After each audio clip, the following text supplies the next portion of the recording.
Hi, I'm Gary Malkin from wisdomoftheworld.com. And I'm Hope Fitzgerald from spreadinfinitehope.com. And together, We are u-awake.com, and it's all about mastering the art of change. So we thought that we would spend this little video now talking a little bit about how we came to this work and how we got together, how we met, and why we're on this journey together. yeah, it all started for me back in 2001 when my minister of the church I was going to at the time gave me a copy of a CD, and it just said Graceful Passages, scrawled in a felt tip pen on it. I had no idea what it was, who created it or anything, but he gave it to me because my mother had died, and he thought I would appreciate it. So one night my husband and I sat down and listened to it straight through and absolutely bawled our eyes out. I mean, wow, it is the most profound, powerful work. It's it illumined minds talking about what really matters, but underscored by this incredible music. This music that just cracked our hearts open. And I always remembered that night. And 8 years later, this guy walks through my front door, and by then I knew that he was the one who had written the music.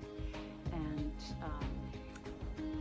what I had already been on a path of diving into death and facing death, working with people who were transitioning, and it was a topic that actually fascinated me from the time I was in high school. So it wasn't a new interest, but this mechanism of using spoken word and music to get at the grief and to help move it along, more importantly. So I already knew that, this guy was high up in my esteem before I ever met him, and then I met him, and then that was it. We were like, I don't know, from brother of another mother or something, I don't know, we're became very close and dedicated to furthering the seed of this, which was Graceful Passages. And by the way, it wasn't 8 years later, it was 14 years later. Oh God, it's 14 years later, holy cow. So what I want to say is that the making of Graceful Passages is a whole other story. But this moment that happened for me was we were on the couch in our beautiful home together in New England, and I basically said if I had a year to live, the one thing I would focus on is how to, on any level, shift people's understanding of our impermanence and the fact that we'll disappear one day, from a cognitive place to a more multidimensional place, to a more emotional and spiritual understanding that we really, really, really are going to die. And I keep on quoting the Bhagavad Gita paraphrase, that what is the most remarkable thing in all of the world? And each of us think, is what they said 5,000 years ago.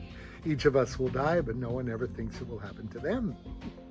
So this condition has been going on for a long time.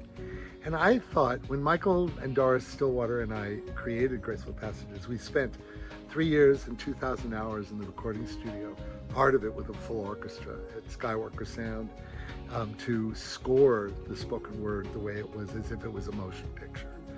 And what many people don't understand is one of the most misunderstood, or not understood is a better way, art forms is the art of film scoring. And when you score something, like as if it's a film, it actually awakens the core emotional intent of the director and allowing people to actually feel what's happening to the character. Well, this modality is called alchemical wisdom. That's how I titled it. And it's a whole other story, and we're committed to making these videos short and sweet. So let's just say, I'll just say as a way to wrap this part of it up, that when I saw Hope and I looked at her and she said, well, I'm committed to this for my life, is to be a doula on whatever level is required to wake up humanity. And I looked at her and went, you're kidding. That's my commitment for my life. And she said, well, let's shake on it. And we shook hands on it. We did. And 8 years later, here we are. Yay! And some things, when you're really tied to your purpose, some things only deepen and ripen. They don't go away. And that's what's happened. It's deepened and ripened into u-awake.com. So more to tell you about around why grief is just the first. Grief literacy is just the first step of a 4-step process that Hope divined in some magnificent way that we're thrilled to be able to share with you. So more later, and that'll be it. Signing out for now.